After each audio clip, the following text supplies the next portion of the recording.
Benjamin et Esther. Bonjour à vous. Bonsoir tout le monde. Alors cette semaine, on va revenir donc sur le message qui a été apporté par le pasteur Christian Fundou. Nous sommes dans une nouvelle série qui est Retour à la vie. Le pasteur a abordé 2 points cette semaine. Le premier, c'est le retour à la vie quand la pierre est roulée. Et le deuxième point, c'est le retour à la vie quand le tombeau est vide.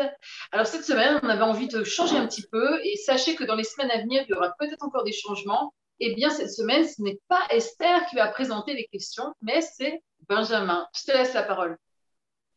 Et salut. Donc voilà, en fait, la première question, c'était à un moment, en fait, dans la prédication, on a entendu le pasteur Christian s'arrêter et pousser d'une voix forte, attention, il ne faut pas prier les anges, que vous risquez de prier des démons. On ne prie pas les anges. Donc moi, j'avais envie de poser la question, une question qui m'a été soufflée. Pourquoi ne pas prier un ange? Est-ce que vous avez une idée d'un verset de la Bible qui nous explique pourquoi on ne peut pas s'adresser aux anges?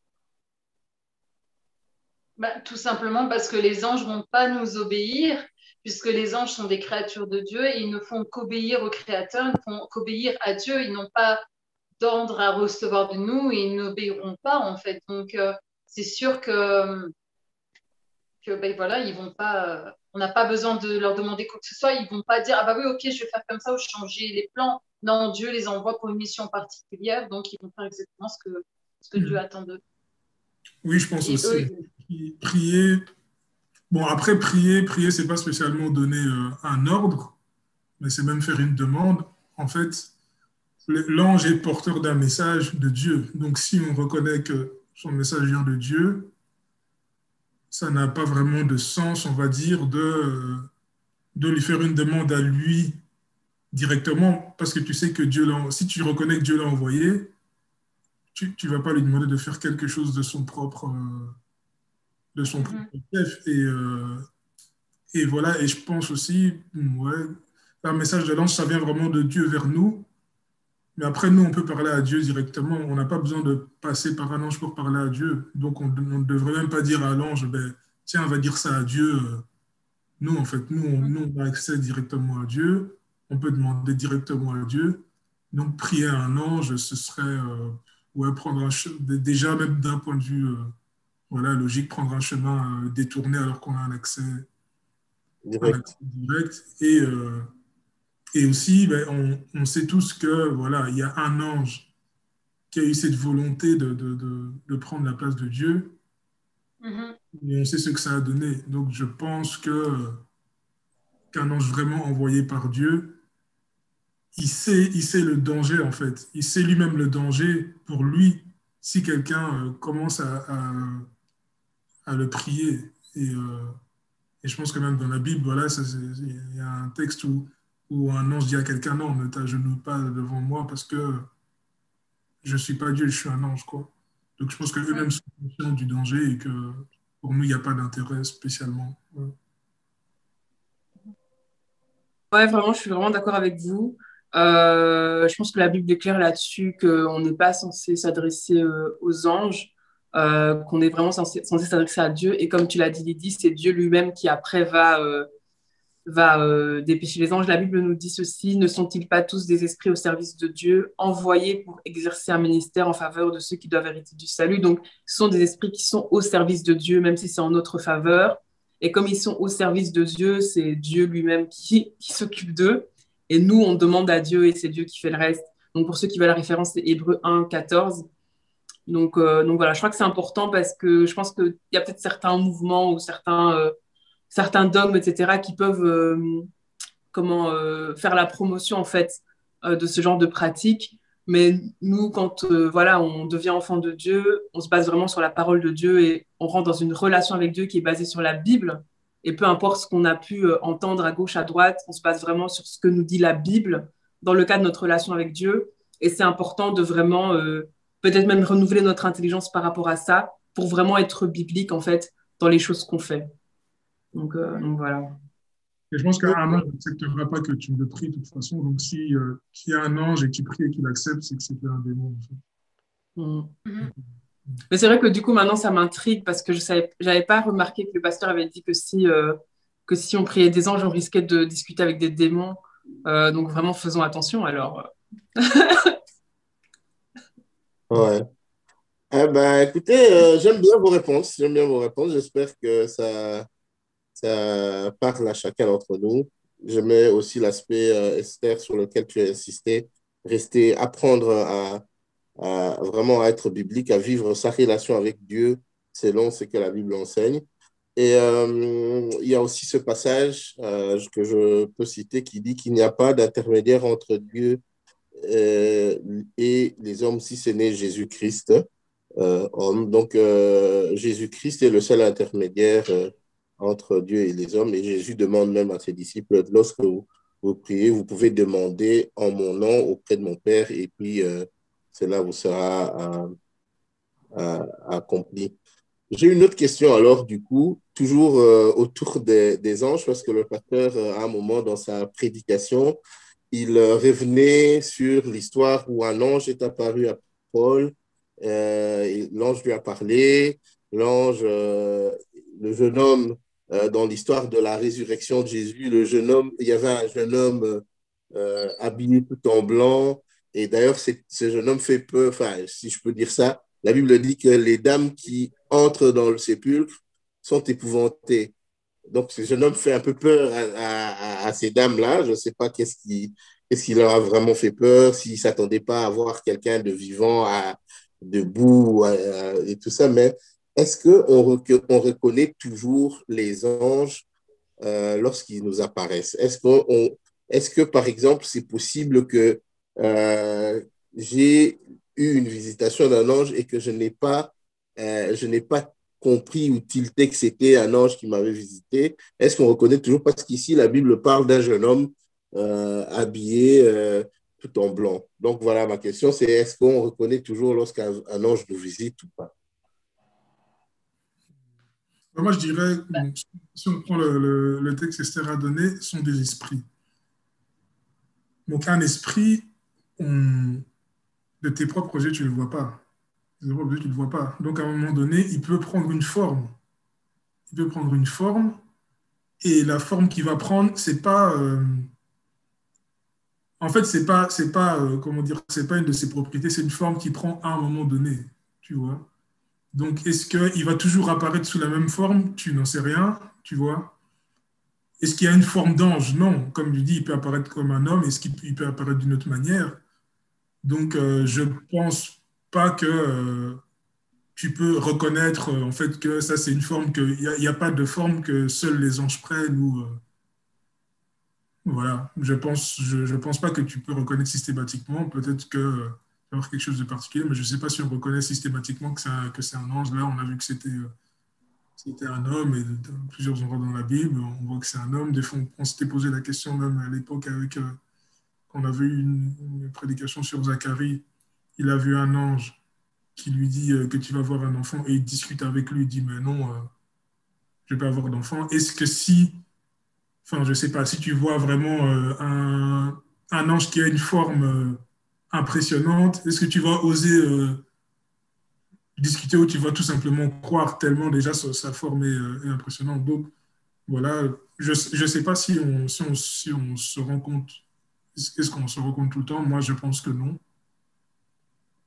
Mais, Oui, c'est ça. En fait, c'est vrai que je te rejoins. Je pense qu'on ne s'en rend peut-être pas toujours compte et on ne reconnaît pas toujours que c'est un ange. Et en même temps, des fois, il peut y avoir aussi des anges autour de nous que d'autres voient, que nous ne voyons pas. Par exemple, c'est vrai que j'ai lu déjà plusieurs fois des livres, j'ai des livres sur les anges, j'ai déjà entendu même des témoignages, comme par exemple Franck Alexandre, qui est venu dans notre église il y a quelques années, ou qu'il a déjà raconté des histoires, ou qu'il a vécu, où un ange l'avait sauvé dans les rues de Paris.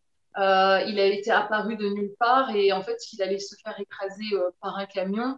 Et l'ange l'a sauvé et il a disparu. Donc à ce moment-là, sur le coup, il a vu juste un homme. Mais ensuite, il a compris en fait que ce n'était pas un homme, mais c'était un ange. Et puis après, dans certains livres, j'ai lu plusieurs fois où des anges sont intervenus.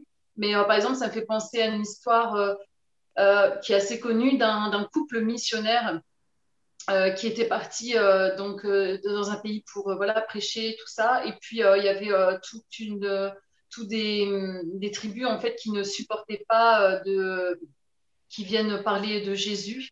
Et donc, un jour, ils se sont tous ligués et ils ont dit on va aller assassiner le couple, le pasteur et son épouse. Et puis, ils ont entendu du bruit, ils ont vu que toute la maison était cerclée par tous des hommes armés. Et donc, sa femme et lui-même ont commencé à prier toute la nuit sans s'arrêter. Ils avaient peur, ils ont continué à prier, à prier, à prier. Et les hommes dehors, ils hurlaient, ils criaient, criaient. Et ils ne comprenaient pas en fait pourquoi ils ne rentraient pas dans la maison. Et puis, des années plus tard, en fait, ce pasteur a prêché. Et à la fin d'une prédication, il y a un gars qui est venu vers lui et il lui a dit vous vous souvenez, un jour, il y a eu une nuit, il y a eu ça, ça, ça, et vous deviez, on voulait, il y a quelqu'un qui voulait vous attaquer, on était très nombreux, on était des centaines d'hommes à vouloir venir vous tuer. Et le pasteur, il dit, je m'en souviens très, très bien, cette nuit, on a prié, ma femme et moi, toute la nuit. Et donc, et lui, le pasteur a demandé à l'homme, alors l'homme lui a dit, mais en fait, sachez que c'est moi le chef qui avait organisé ça. Et donc, le pasteur le regarde et lui dit, mais je vais vous poser une question, pourquoi vous n'êtes pas entré dans ma maison? Et donc, en fait, l'homme, il le regarde, et il l'air étonné, il fait, pardon, c'est plutôt à moi de vous poser une question. Il a dit, c'était qui tous ces guerriers tout autour de votre maison? Il y avait toute une armée en fait d'anges tout autour de leur maison. Et il a dit, ils étaient tellement grands et forts, ils avaient tellement pas peur qu'on n'a pas osé attaquer votre maison. Pourtant, on était très nombreux, nous aussi. On était déterminés. Mais c'est pour ça qu'on est resté toute la nuit parce qu'on est en train de se demander qu'est-ce qu'on faisait. On attaque ou on n'attaque pas. Et du coup, au final, ils n'ont pas attaqué. Mais à aucun moment, ni cet homme, donc ce pasteur, ni sa femme ne se sont rendus compte. Donc, je pense qu'en fait, parfois, les anges peuvent avoir ce côté angélique qui peuvent faire flipper, il faut bien le reconnaître.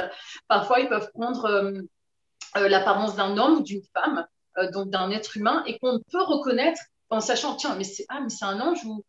Et des fois, en fait, on ne s'est pas rendu compte tout de suite, et c'est vraiment plus tard qu'on reconnaît que c'est un ange. Et franchement, des histoires d'anges, il y en a des milliers. Et je pense qu'en fait, non, on ne peut pas toujours reconnaître que c'est un ange, quoi.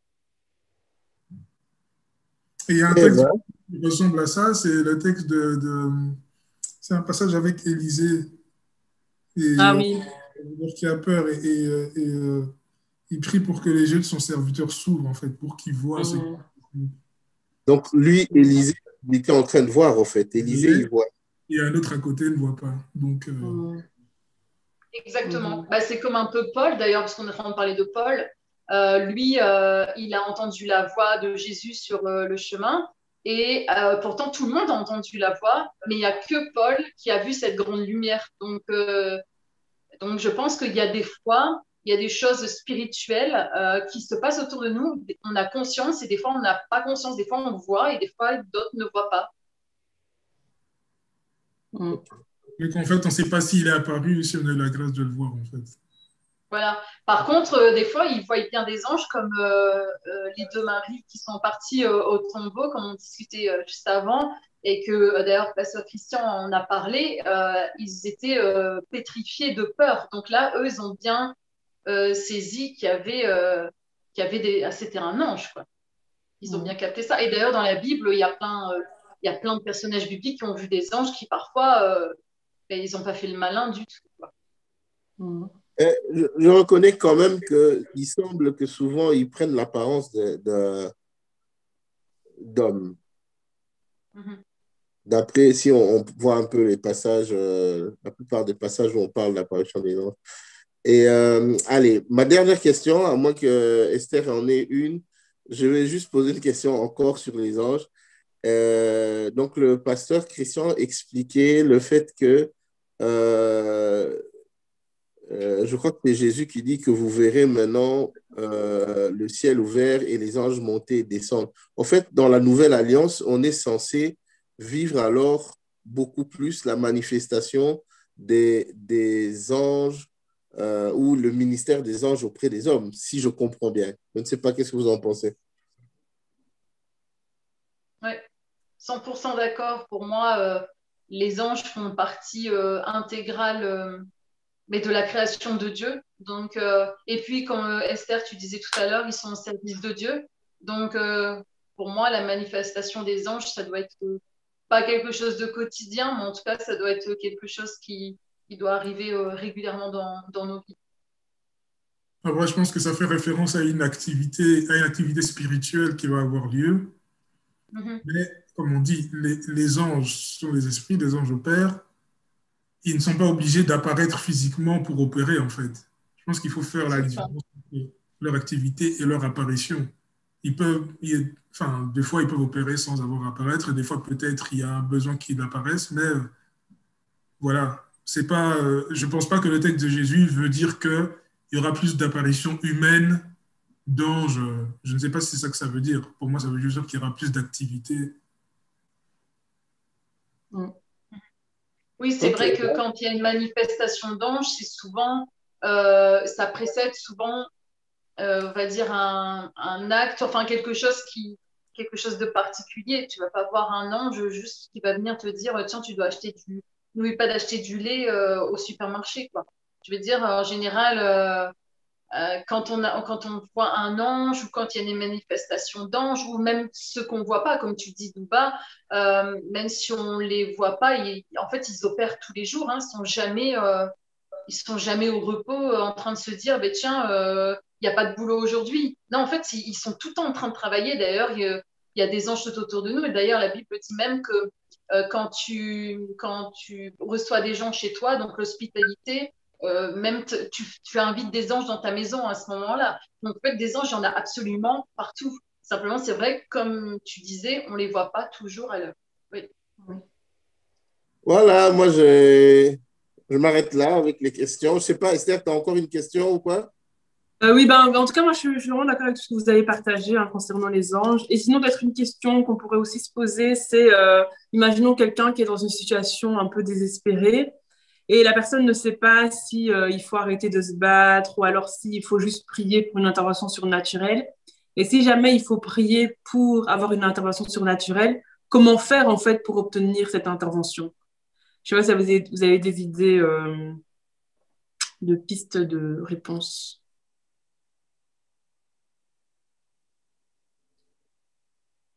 Bah, il faut prier. Hein. Qu'est-ce que tu veux qu'on dise?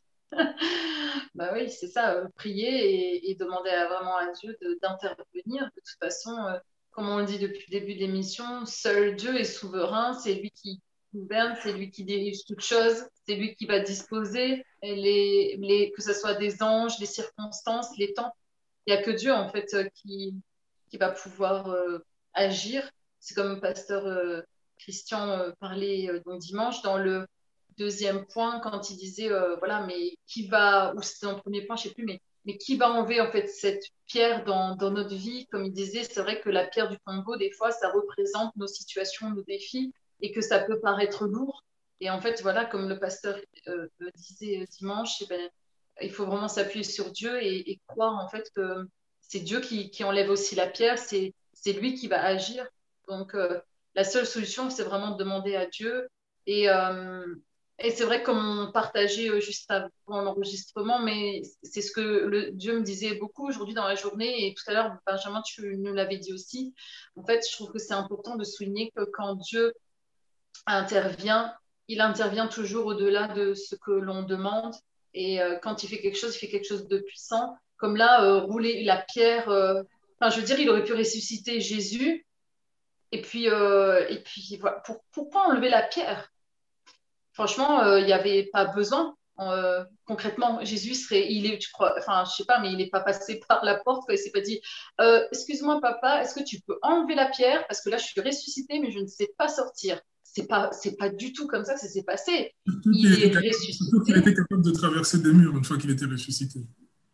Absolument, absolument. Et ou de se téléporter à droite, à gauche. Enfin, moi, je veux dire, donc, pourquoi enlever cette pierre? Franchement. Mais en fait, je pense que c'est un ensemble de choses. Dieu, quand il fait quelque chose, il fait dans les petits détails et même dans les grandes choses qui font que comment les deux maris, comment les soldats, comment les autres auraient pu se dire, bah tiens, il est ressuscité. Comment, enfin, je veux dire, je trouve que le miracle en lui-même, il est extraordinaire, mais dans la complètement en fait, entièrement. C'est-à-dire que Dieu avait même pensé, attends, je vais même carrément enlever la pierre, une pierre extrêmement lourde de l'époque, enfin, je veux dire, même rien que cette pierre qui a été enlevée, on ne sait même pas comment, rien que pour les soldats, rien que ça, déjà, c'est un miracle en soi, quoi. Mais en plus, il est ressuscité, c'est extraordinaire. Donc, si on a un problème, un défi, eh bien, Dieu, quand tu penses qu'il est capable de rouler la pierre d'un tombeau, qu'est-ce qu'il peut faire dans nos vies alors? C'est vrai.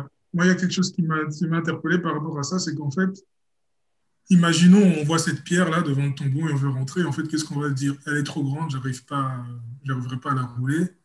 Est-ce que, allez, moi personnellement, je vois un truc trop grand, est-ce que je vais m'amuser à retourner là, en fait? Je vais juste dire, OK, ben, la pierre, elle est grande. Si j'ai pas de solution, si personne m'a dit, je vais t'aider à le faire, en fait, je vais même plus y retourner parce qu'eux n'allaient pas pour voir la pierre. Ils voulaient accéder. Et en fait, l'accès était. Et finalement, le fait que ces femmes, malgré le fait qu'il y ait la pierre, y retournent avec la volonté que cette pierre ne soit plus là, même si elles n'avaient pas les moyens, mais ils se sont quand même retournés.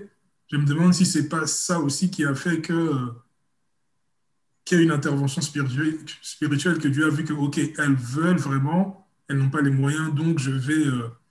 Donc peut-être si quelqu'un est face à une épreuve, continuer à vouloir que ce problème soit résolu, même s'il paraît impossible à résoudre, continuer à vouloir et continuer à se comporter vraiment, voilà, tu vois, se comporter de telle sorte à ce que, OK, quand ce problème sera résolu, moi je serai prêt en fait. Quand la pierre sera roulée, moi je serai prêt à rentrer et pas aller de l'autre bout du monde parce que la pierre était trop grande et que tu sais que tu ne seras pas à la rouler. Peut-être que ça appelle l'intervention de Dieu.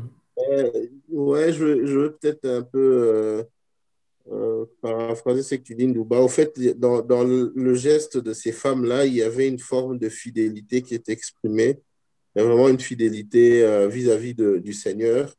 Elles viennent, leur Seigneur est mort et elles viennent pour continuer à servir leur Seigneur jusqu'à la fin, jusqu'au bout, quoi. Donc, elles viennent vraiment manifester une forme de fidélité et leur préoccupation, c'est un peu, voilà, qui va nous rouler la pierre. Et c'est comme si dans le miracle de la pierre qui est enlevée, il y a le fait que, en fait, à cause de cette fidélité-là qu'elles manifestent, Dieu veut leur montrer que, en fait, la pierre, c'est un petit souci.